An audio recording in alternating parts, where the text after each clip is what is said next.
பார்வதிபதஜே ஹர ஹர மகாதேவ. தென்னாடுடைய சிவனை போற்றி, எந்நாட்டவர்க்கும் இறைவா போற்றி. குணமிகு வியாழ குரு பகவானே, மனமுள வாழ்வு மகிழ்வுடன் அருள்வாய். ப்ரஹஸ்பதி வியாழ குரு பரமநேசா, கிரக தோஷமின்றி கடாட்சித்து அருள்வாய். தேவானாம் ச ரிஷீனாம் ச குரும் காஞ்சன சந்நிபம், புத்திபூதம் திரிலோகேஷம் தம் நமாமி ப்ரஹஸ்பதிம். சுராச்சாரியாஜ வித்மகே சுரஸ்ரேஷ்டாஜ தீமகே தன்னோ குரு பிரச்சோதயாத். அன்பார்ந்த எங்களுடைய ஆத்ரேயா தொலைக்காட்சி நேயர்களுக்கு உங்களுடைய ஜோதிட ஆச்சாரியர் ஜோதிட குரு சிவஸ்ரீ டி சரவணமாணிக்க சிவாச்சாரியர், எம்ஏ அஸ்ட்ராலஜர், காஞ்சி காமகோடி பீடம், வேத சிவாகம பாடசாலை, சங்கரமடம், காஞ்சிபுரம். அலைபேசி 9865098370. அடியனுடைய பணிவான வணக்கங்கள் மற்றும் ஆசீர்வாதங்கள். நாம் காண இருக்கக்கூடிய பதிவு அப்படின்னு பார்த்தோம்னா, நமது ஆத்ரேயா தொலைக்காட்சியின் வாயிலாக குரு பெயர்ச்சி பலாபலன்கள் அப்படிங்கிறத பார்க்குறோம். அதாவது நவக்கிரகங்கள் 9 உங்களுக்கெல்லாம் தெரியும். சூரியன், சந்திரன், அங்காரகன், புதன், குரு, சுக்ரன், சனி, ராகு, கேது. அதே மாதிரி ராசிகள் 12: மேஷம், ரிஷபம், மிதுனம், கடகம், சிம்மம், கன்னி, துலாம், விருச்சிகம், தனுசு, மகரம், கும்பம், மீனம். இப்படி எதுக்காக சொல்கிறேன்னா, நமக்கெல்லாம் எப்படி வீடு இருக்கோ அந்த மாதிரி நவக்கிரகங்களுக்கு சொந்த வீடுன்னு சொல்லக்கூடியது தான் இந்த 12 ராசிகள். இந்த 12 ராசியில் பார்த்தோம்னா ஒவ்வொரு கிரகத்திற்கு ஒவ்வொரு ராசிகள் சொந்த வீடு. அந்தந்த கிரகங்கள் அந்தந்த வீட்டிலேயே இருக்கும் அப்படின்னு சொல்ல முடியாது. நமக்கெல்லாம் சொந்த வீடு இருக்குன்னா வாழ்நாள் முழுவதும் பிறந்ததிலிருந்து யாரும் சொந்த வீட்டிலேயே இருக்கிறது இல்லை, பல வேலைகளாக வெளியில் போகிறோம். அதே மாதிரியே இந்த உலகத்தை கட்டி காப்பாற்றக்கூடிய கிரகங்கள் அவங்க சுற்றி வந்துட்டே இருந்தால்தான் உலகம் நிர்வாகம் பண்ணப்படும், உலகத்தில் எல்லாமே நடக்கும். அப்படி பார்க்கும் பொழுது ஒரு ராசியை விட்டு ஒரு கிரகம் மற்றொரு ராசிக்கு போகிறதுக்கு பேர் பெயர்ச்சி அப்படின்னு பேர். இந்த பெயர்ச்சிக்கு கால அளவுகள் உண்டு. ஒவ்வொரு கிரகத்திற்கும் ஒவ்வொரு அளவு. சூரிய பகவான் 1 மாதம், சந்திரன் 2.5 நாள், செவ்வாய், புதன், சுக்கிரன்லாம் 40-45 நாள், சனி பகவான் 2.5 வருஷம், ராகு கேது 1.5 வருஷம், குரு பகவான் 1 வருஷம் ஒரு ராசியில் தங்குவாங்க. அப்படி பார்க்கும் பொழுது குரு பகவான் மேஷராசியில் 1 வருடம் தங்கி ரிஷபராசிக்கு போகக்கூடிய காலம் அப்படிங்கிறது இப்போ வந்தாச்சு. அதுக்கு பேர் தான் குரு பயிற்சி. அப்பேற்பட்ட அந்த குரு பகவான் மேஷராசியிலிருந்து ரிஷபராசிக்கு என்னைக்கு போகிறார், அப்படி போகிறதுனால இந்த 12 ராசிகளுக்கும் என்னென்ன பலாபலன்கள் அப்படிங்கிறதெல்லாம் பற்றி தான் இந்த பதிவில் பார்க்குறோம். அதாவது மங்களகரமான குரோதி வருடம் சித்திரை மாதம் 18ஆம் நாள் 1/5/2024 புதன்கிழமை திருவோணம் நட்சத்திரம் கூடிய நன்னாளில் மாலை 5:10 ஸ்ரீ குரு பகவான் மேஷம் ராசியிலிருந்து ரிஷபராசிக்கு போகிறார். நல்லா தெரிஞ்சுக்கணும். அதாவது 1/5/2024 புதன்கிழமை சாயந்தரம் 5:10 குரு பயிற்சி அப்படிங்கிறது நடக்குது. அப்போது இந்த குரு பயிற்சியின் மூலமாக நன்மைகள் நடக்கக்கூடிய ராசிகளும் உண்டு, தீய பலன்களை அனுபவிக்கக்கூடிய ராசிகளும் உண்டு. அப்போது நான் சொல்லக்கூடிய பலாபலன்கள் அப்படின்னு பார்த்தோம்னா என்னுடைய கணிப்பு அப்படிங்கிறது கிடையாது. இதெல்லாம் பார்த்தால் இந்த 18 சித்தர்களில் ஒருவரான புலிப்பாணி சித்தர் அப்படிங்கிறவர் தன்னுடைய ஜோதிட அரிச்சுவடி, ஜோதிட நூல்கள், ஜோதிட சிந்தாமணி, ஜோதிட களஞ்சியம், இப்படியெல்லாம் பலவிதமான நூல்கள் இதிலெல்லாம் இருந்து எடுத்து அவர்களெல்லாம் என்ன சொல்லியிருக்காங்க அப்படிங்கிற பலாபலன்களை தான் உங்களுக்கு நான் இப்போ கொடுக்க போகிறேன். அப்போது அந்த பலாபலன்களில் பார்த்தோம்னா நன்மை தரக்கூடிய பலாபலன்களும் வரலாம், சில ராசிகளுக்கு தீய பலாபலன்களும் வரலாம். அப்போ அந்த தீய பலாபலன்கள் வரக்கூடியவர்கள் என்ன செய்ய வேண்டும் அப்படிங்கிற ஒரு கேள்வி அப்படிங்கிறது இந்த இடத்துல எழும்.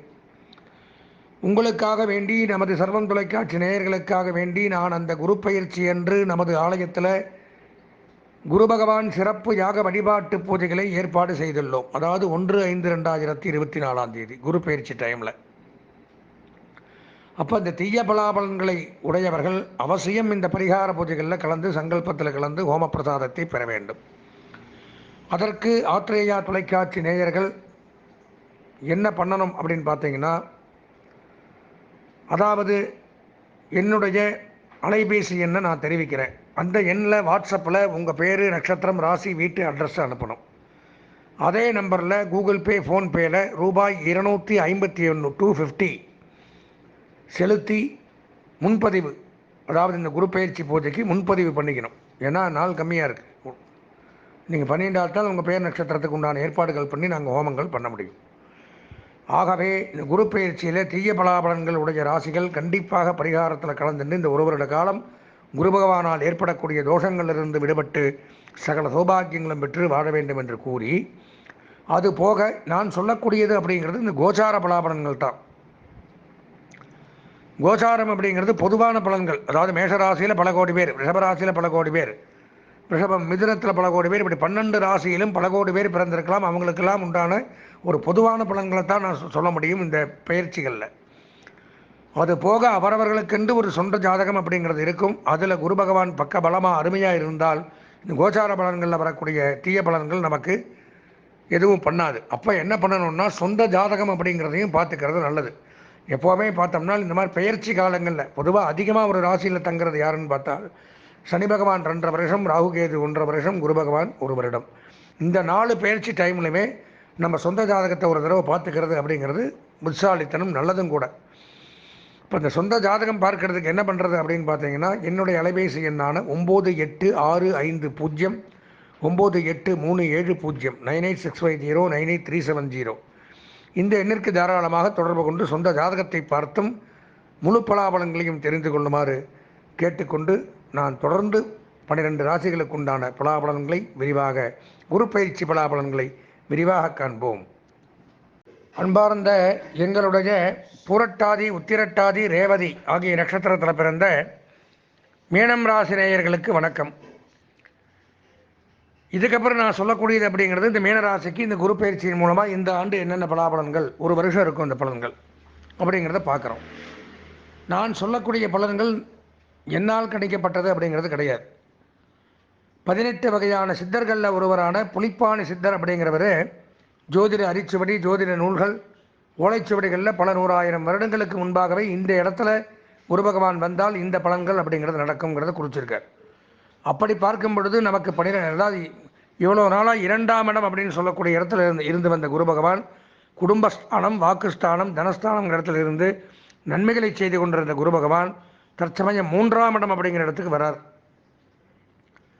வரும்பொழுது என்னென்ன பண்ணுவாருங்கிறத புலிப்பாணி சித்தர் முதல்ல பாடலில் சொல்லிட்டு பிறகு விளக்க உரை கொடுப்பார். அதை நான் இப்போ தெளிவாக சொல்கிறேன், கவனமாக கேளுங்க. தீதிலாதொரு 3லே துரியோதனன் படை மாண்டதும். 3ஆம் இடத்திற்கு குரு பகவான் வரும்பொழுது தான் எந்த தீங்கும் செய்யாத துரியோதனன் நல்லவன்.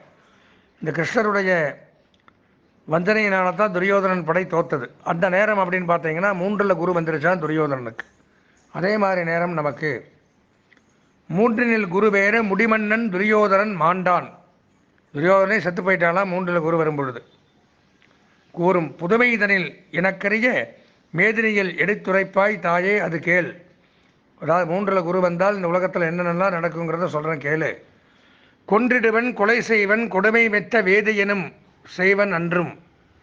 அதாவது உலகத்திற்கு நல்லதை எடுத்து உரைக்கக்கூடியவர், தர்மத்தை சொல்லக்கூடியவர்கள் வேதியர்கள். 3ஆம் இடத்துல குரு வரும் பொழுது அவர்களே கொலை செய்யக்கூடிய, பாவத்தை செய்யக்கூடிய அமைப்பு ஏற்படும். அந்த மாதிரி ஒரு பஞ்சமகா பாதகங்களும் வேதியர்களே செய்யக்கூடிய அமைப்பு ஏற்படுமா.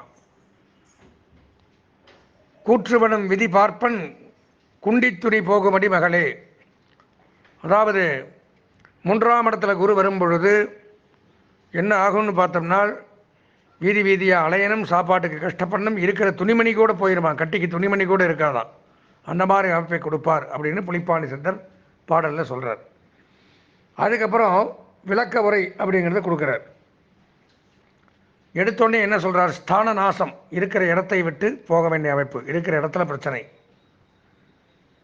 இருக்குமிடம் விட்டு மாறுதல், விட்டு பிரிதல், இஷ்டமானவர்களின் பிரிவு, நமக்கு ரொம்ப பிரியமானவர்கள் பிரிந்து போயிடுவாங்க, இஷ்டமானவர்களின் பிரிவு ஏற்படும், காரியத்தில் தடை ஏற்படும், எந்த காரியம் செய்தாலும் அதில் விக்னம், தடை அப்படிங்கிறது ஏற்படும், வியாதி உண்டாகும், நோய் நொடிகளுக்கு ஆளாகணும்,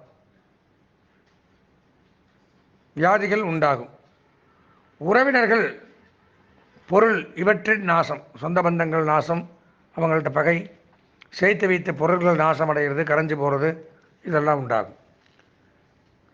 பிறர் வஞ்சனையால் பீடை உண்டாகுதலும் ஏற்படும். மற்றவங்களுடைய வஞ்சனை, மற்றவங்களுடைய செய்வினை, மற்றவங்களுடைய ஏமாற்று வேலைகளால் நமக்கு நாசங்கள் உண்டாகும்.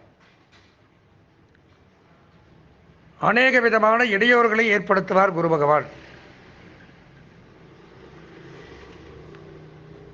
வேலை மாற்றம் அப்படிங்கிறது ஏற்படும். சில பேருக்கு வேலை மாற்றம் உண்டாகும்.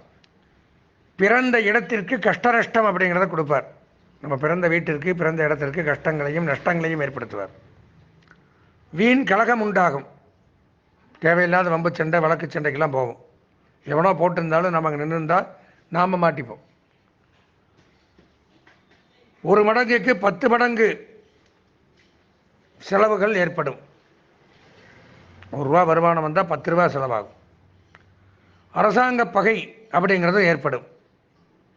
அரசாங்க பகையினா ராஜா அரசை பகைச்சிக்கிறது. சட்டம், நீதிமன்றம், காவல்துறை, இதில் எல்லாம் பிரச்சனைகள், வழக்கெல்லாம் ஏற்படும். நண்பர்கள் பகை, உறவினர்கள் பகை. அகால உணவு, நேரத்துக்கு சாப்பிட முடியாது. எப்போ கிடைக்குதோ நைட் 1 மணிக்கு சாப்பிடுவோம். அந்த மாதிரி அகால உணவு. அகால உறக்கம், நேரத்துக்கு படுக்க முடியாது, தூங்க முடியாது. எப்போ தூக்கம் வந்தாலும் எப்போ தூங்குகிறோம் எப்போ எழுந்திரிக்கிறோங்கிறது நமக்கு டைமிங்கே இருக்காது. திருமணத்தடை ஏற்படும்.